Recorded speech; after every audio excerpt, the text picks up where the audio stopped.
Hello friends, कैसे हो? राधे राधे, जय श्री कृष्णा। आज हम एक सत्य घटना को लेकर आए हैं जिसमें हम प्रभु की महिमा बताएंगे कि वो कितने दयालु हैं और कैसे अपने भक्तों की रक्षा करते हैं। कहते हैं वो हमारे बांके बिहारी कृष्ण हमारे चंचल हैं, कृष्ण प्राणाधार, वही हमारे केवट हैं, वही हमारी छाँव। आज हमारे कृष्ण बांके बिहारी वो कितने दयालु हैं और कितने चमत्कारी हैं कि वो अपने भक्तों की कैसे रक्षा करते हैं। जब कभी कोई मुसीबत में फंस जाएं और वो पता ही नहीं चलता है कि वो कब आए और कब उन्होंने भक्तों की आकर के रक्षा कर दी। वो मेरा परमपिता परमेश्वर वो कितना दयालु है। आज आपको हम अपनी ये सत्य घटना सुनाएंगे जो मेरी खुद परिवार में हम पर ही बीती थी, वो मैं आपको सुनाऊंगी। तो आप उस कहानी को सुनकर भाव विभोर हो जाएंगे और आपके आंखों में आंसू आ जाएंगे कि हाँ, प्रभु वास्तव में बहुत दयालु है। और आपको एक और विश्वास जाग जाएगा, परमात्मा हमारा बहुत दयालु है। मैं यह घटना आपको कहानी के माध्यम से सुनाने जा रही हूँ। यह हमारी एक सत्य घटना है।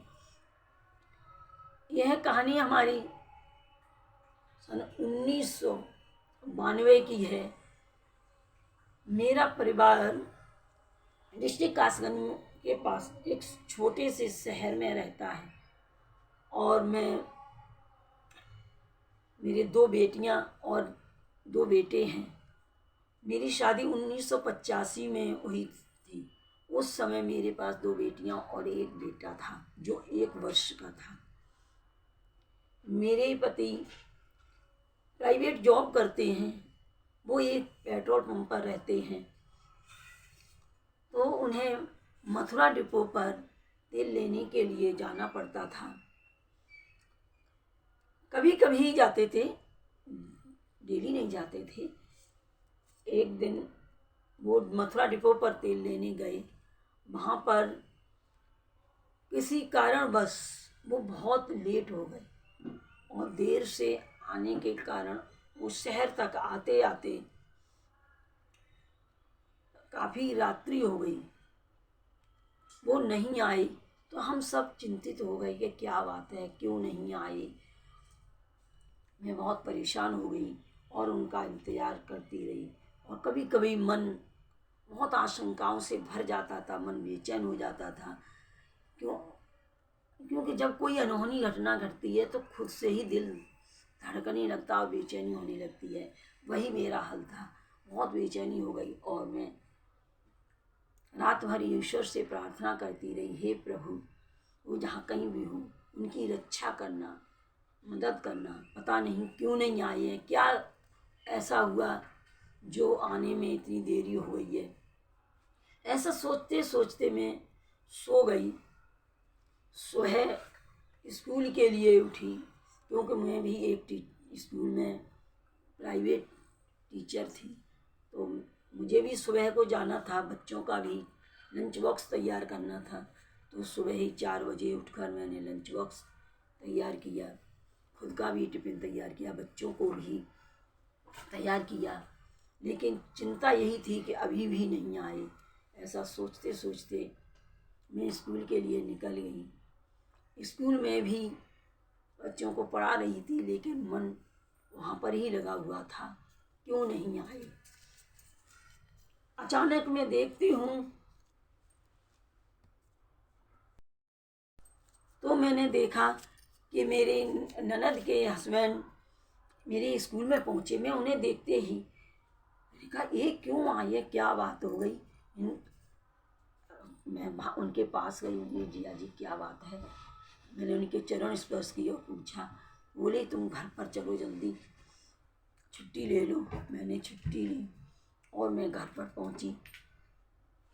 घर पर देखा कि मेरे पति के वस्त्रों पर मिट्टी लगी हुई है, उनके बालों में भी मिट्टी लगी हुई है और जगह जगह उनके खरोंच के निशान हैं। मैंने पूछा ये सब क्या हुआ, कैसे हुआ? बोले कि ये सब रात्रि में एक घटना घटित हुई। मैं जब रात में आ रहा था तो रात्रि के 10 या 11 बज रहे होंगे, निश्चित टाइम नहीं पता कितने होंगे, लेकिन बारिश भी रास्ते में हुई। सड़क पर गड्ढे थे, उनमें पानी भी भरा हुआ था और मिट्टी की सड़क थी, तो उस पर फिसलन भी हो रही थी। पता नहीं कब गाड़ी का बैलेंस बिगड़ा और मेरी गाड़ी नीचे लुढ़कती हुई खाई में गिर गई। तो मैं ये सुनकर एकदम हैरान हो गई। मैंने कहा फिर क्या हुआ? कि फिर हम तीनों लोग बेहोश हो गए। कोई होश ही नहीं रहा कि हम कहाँ पर हैं। जब घंटा आधा घंटा बाद में हमको होश आया, कुछ जब होश आया तब हम अपनी बाहर निकले, देखा तो आज चारों ओर अंधेरा है, क्योंकि गाड़ी की भी लाइट टूट चुकी थी और अंधेरा था, शीशा भी टूट चुके थे। हमने अपने को गाड़ी में ही बंद पाया और हमने ड्राइवर और कंडक्टर को भी आवाज़ लगाई, भैया आप लोग कैसे हो? मुझे लगा कहीं ऐसा तो न हो इन लोगों को किसी को चोट आ गई हो। मैं तो ठीक हूँ।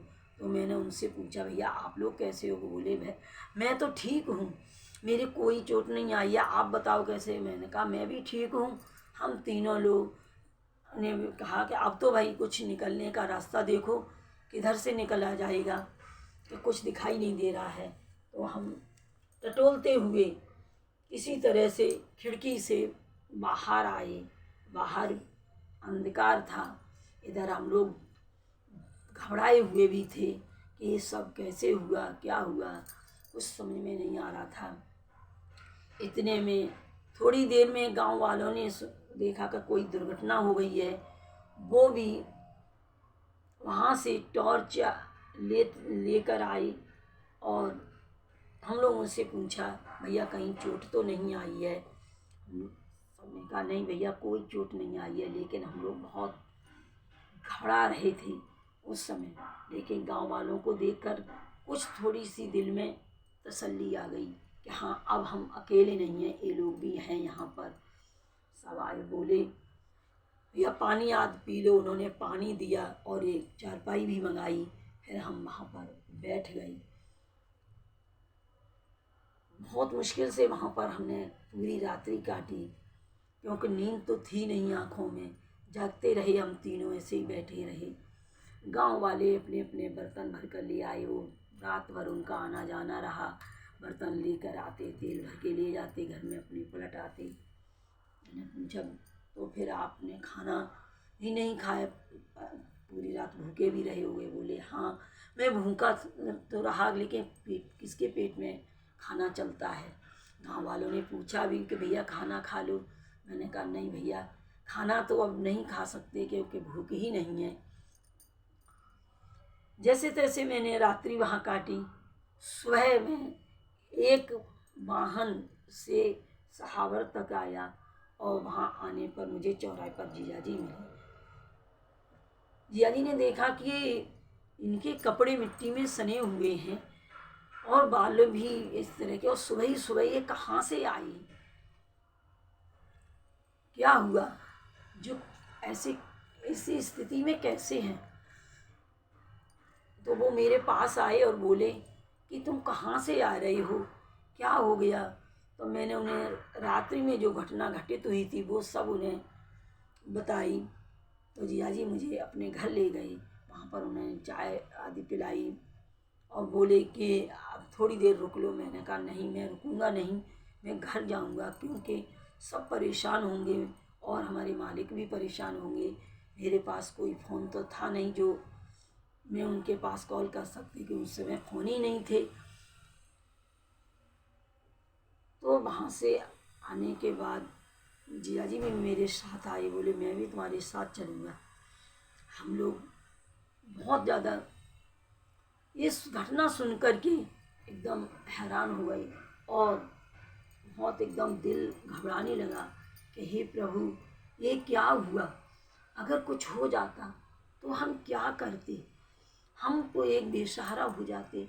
प्रभु तुझे बहुत बहुत धन्यवाद, तूने मेरा घर बर्बाद होने से बचा लिया, तुझे कोट कोट प्रणाम। प्रभु तू अगर सहारा न देता तो मेरी तो दुनिया ही उजड़ जाती।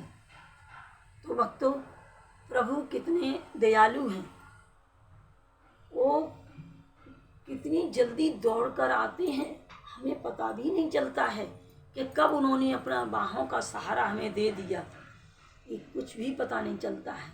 मैंने परमेश्वर को कोट कोट प्रणाम किया, धन्यवाद दिया कि हे प्रभु आप अपने भक्तों की हमेशा रक्षा करते रहना और मेरे परिवार पर भी हमेशा दया बनाए रखना। हे प्रभु तू बहुत दयालु है, तू बहुत महान है, तुझे कोट कोट प्रणाम, तुझे कोट कोट प्रणाम। हे भक्तों, तो आपको मेरी यह घटना कैसी लगी और प्रभु का चमत्कार आपको कैसा लगा, आप कमेंट बॉक्स में अवश्य लिखना और मेरे चैनल को सब्सक्राइब करना न भूलें, लाइक एंड शेयर करना और बेल आइकन को दबाना न भूलें। मैं जब भी वीडियो डालूं तो सबसे पहले आपके पास पहुँचे। और मैं नेक्स्ट वीडियो में मिलती हूँ एक सत्य घटना के साथ। जय जय राधे, राधे कृष्ण।